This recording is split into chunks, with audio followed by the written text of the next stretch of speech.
गुन्ना का वाक़या सामने आया है जहां पे एक प्रेग्नेंट लेडी की मृत्यु जो है वो परसों के दिन हो गई। किस कारणवश हुई, लेकिन मैं आपको उससे पहले बता दूं कि आप एक मृत्यु या दो की भी मृत्यु जो है वो कह सकते हैं। और क्यों कहेंगे? क्योंकि एक लेडी की जो है वो जान जाती है और उसके साथ उसके पेट में पल रहा बच्चा जो है उसकी भी जान चले जाती है। और किस कारणवश से, अब इसे आप मर्डर कह सकते हैं या किस कारणवश से ये मृत्यु होती है, यह भी हम आपको कंफर्म नहीं बता सकते। लेकिन शक की सुइयां तब जो है वो रुक जाती हैं जब कुछ पन्ने जो है वो खुलते हैं, शक के कुछ पन्ने जो है वो खुल जाते हैं। सबसे पहले मैं आपको बता दूंगा, शुरुआती तौर से जो है वो मैं ले जाऊंगा, ये लड़की जो है वो कहाँ की रहने वाली है। गुन्ना की ये लड़की रहने वाली है जिसका नाम शाइस्ता बानू था और पिता का नाम गुलाम हैदर भट्ट। शादी जो है इसकी कश्मीर में इस लड़की की हुई थी, लेकिन अभी कुछ कारण की वजह से जो है वो अपने मायके में थी। लेकिन इसी बीच में जो है वो ट्रीटमेंट अपना वहाँ पे गुन्ना में जो है वहाँ पे करवा रही थी प्राइवेट क्लिनिक में। जो सोर्सेज के अनुसार हम तक खबर पहुँची कि एक प्राइवेट क्लिनिक है वहाँ पे जो एनो वहाँ पे उसे चलाता है। आखिर में जो हमारी सीएमओ डोडा से भी हमारी बातचीत हुई और उन्होंने भी ये कहा कि उस लड़की को जो है वो आखिर में जो है वो इंजेक्शन दिया गया और उसे डोडा की तरफ रवाना किया गया। लेकिन उसी टाइम जैसे ही वो लड़की उधर गाड़ी में बैठी, उस लड़की की जो है वो मृत्यु हो जाती है। यह हमें सोर्सेज के अनुसार भी और लोगों के द्वारा भी जो है वो कहा गया।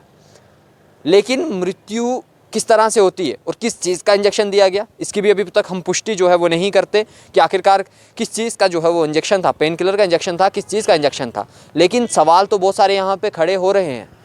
क्या एक एनओ जो है वो वहाँ पे एक प्राइवेट क्लिनिक चला रहा है जहाँ पे एक कोई प्रोफेशनल डॉक्टर तक नहीं है, जहाँ पे कोई फिजिशियन तक नहीं है, वहाँ पे किस तरह से जो है उस क्लिनिक को रन किया जा रहा होगा?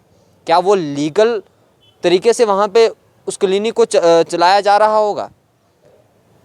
क्या आखिरकार जो वहाँ पे पीएचसी है, क्या उन्होंने कभी कंप्लेन दर्ज करने की कोशिश नहीं की होगी कि किस तरह से जो है वो वहाँ पे प्राइवेट क्लिनिक चल रही है? क्योंकि हम तक भी ये सोर्सेज पहुँचे कि लगभग 10 साल से भी ज़्यादा समय हो चुका है उन्हें वहाँ पे क्लिनिक चलाते हुए। लेकिन शक कहाँ से शुरू होता है? शक इस तरह से शुरू होता है कि जब उसका लड़की का जल्दबाजी में जनाजा पड़ा जाता है और जल्दबाजी में जो है उसे दफनाया जाता है बिना किसी पोस्टमार्टम के। कोई पोस्टमार्टम नहीं किया जाता, लेकिन उसके बाद एक कंप्लेन जो है वो दर्ज की जाती है पुलिस में। और उसके अलावा सीएमओ डोडा की तरफ से एक टीम जो है वो बनाई जाती है, इन्वेस्टिगेशन टीम बनाई जाती है।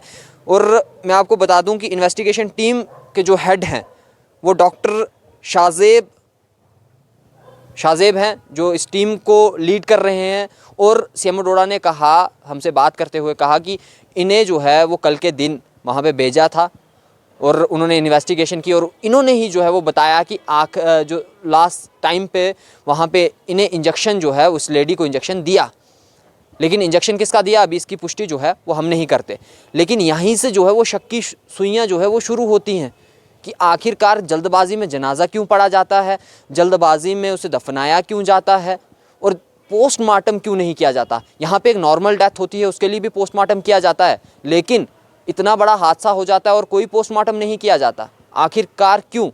और आखिरकार क्यों जो है वो पुलिस में जो है वो कंप्लेन दर्ज भी होती है और आखिर क्यों जो है वो सीएमओ डोडा को एकदम जो है वो अचानक से एक्शन में आना पड़ता है और एक्शन मोड में जो है एक टीम जो है वो नियुक्त करनी पड़ती है कि इन्वेस्टिगेशन के लिए। सवाल बहुत सारे जो है वो यहाँ पे खड़े होते हैं, बहुत सारे पैदा होते हैं। लेकिन अब आपको हम क्लियर तभी बता सकते हैं कि आखिरकार ये मर्डर है, आखिरकार किस कारण से जो है, किस काज से जो है उस लेडी की मृत्यु हुई है, जब ये इन्वेस्टिगेशन पूरी तरह कंप्लीट हो पाएगी।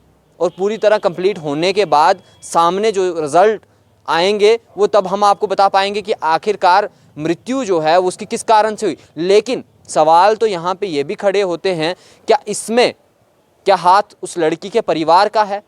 क्या वो जो प्राइवेट क्लिनिक वहाँ पे चल रही थी, जिसके पास वो अपना इलाज करा रही थी, जो लोगों ने भी वहाँ पे बताया, सोर्सेस ने भी बताया कि जो वहाँ पे वो लेडी इलाज करवा रही थी एनओ के पास प्राइवेट क्लिनिक में, क्या उसका हाथ है? या आखिर में जो इंजेक्शन लगाया क्या उसमें कोई खामी है? किस चीज़ का आखिरकार वो इंजेक्शन लगा था? अब इसमें सवाल बहुत सारे खड़े होते हैं कि आखिरकार क्या डिपार्टमेंट का कोई फॉल्ट था कि एकदम जो है उन्हें भी एक्शन मोड में आना पड़ा, इसमें सवाल जो है वो बहुत सारे खड़े हो रहे हैं। लेकिन अब देखना यह है कि आखिरकार रिजल्ट सामने निकल के क्या आते हैं। जो टीम नियुक्त की जाती है और जो टीम यहाँ पे बनाई जाती है, तो वो टीम किस तरह से काम करती है और क्या रिज़ल्ट जो है वो सामने लेके आती है। और एकदम जो है उस लड़की को जनाजा पड़ा जाता है जल्दबाजी में, और जल्दबाजी में जो है उसे दफनाया जाता है। क्यों दफनाया जाता है, इस सवाल के भी जो है वो जवाब सभी इंतज़ार में है। और गुन्ना के अंदर आखिरकार हंगामा इतना क्यों है। एवन के सोर्सेज ने हमें यह भी बताया इस तरह की घटनाएं गुन्ना के अंदर पहले भी घट चुकी हैं, लेकिन बहुत सारे कारणों की वजह से, दबाव के कारण के वजह से, बहुत सारे कारण जो है वो रहते हैं, उस कारण की वजह से इस तरह के केस जो है वो सामने निकल के नहीं आए। और आज भी शायद जो है वो कोशिश की जा रही है इस केस को दबाने की। अब आखिरकार क्या कुछ जो है वो सामने निकल के आता है, और क्यों आखिरकार इस लड़की को जल्दबाजी में जो है वो दफनाया जाता है। उम्मीद करेंगे इसकी इन्वेस्टिगेशन टीम जो है वो प्रॉपर जो है एक रिज़ल्ट सामने लेके आएगी, जिसमें ये सवाल के जवाब भी होंगे कि आखिरकार क्यों जो है वो इससे इतनी जल्दबाजी में जनाजा भी पढ़ा जाता है और इतने जल्दबाजी में दफनाया भी जाता है। देखते रहें TRR, मुझे दीजिए इजाज़त, नमस्कार।